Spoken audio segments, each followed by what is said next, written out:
Trading Bangla আর একটা ভিডিওতে আপনাদের স্বাগত। দেখুন এখন কোল ইন্ডিয়ার মান্থলি চার্টটা খোলা আছে। মান্থলি চার্টে দেখুন এই লেভেলে আপনাদের একটা ভিডিও বানিয়েছিলাম 250 লেভেলে, যখন এটা কাপ অ্যান্ড হ্যান্ডেল টাইপের ব্রেকআউট দিয়েছে। তারপরে ভিডিও দেখুন 282 নাগাদ বানিয়েছিলাম।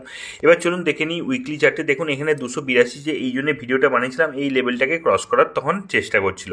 আজকে কোল ইন্ডিয়া ক্লোজ করেছে হচ্ছে 367-তে। চলুন 282-তে কেন দিয়েছিলাম, এখানে দেখুন এই যে ক্যান্ডেলটা বানিয়েছিল 282-তে, এইখানে একটা পুরো মারুবাজু টাইপের ক্যান্ডেল আছে। সেই মারুবাজু টাইপের ক্যান্ডেলেতে আপনাদের দিয়েছিলাম। আজকেও দেখুন যদি ডেলি চার্টে লক্ষ্য করেন, দেখুন 282-তে এখানে মারুবাজু ক্যান্ডেল আছে।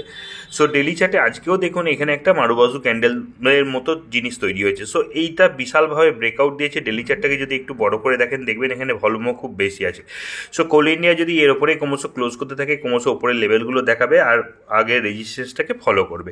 সো ভিডিওগুলো যদি ভালো লাগে আপনাদের একটুখানি লাইক, শেয়ার, সাবস্ক্রাইব করতে ভুলবেন না। এটা কোনো বাই সেল কল ছিল না। ধন্যবাদ।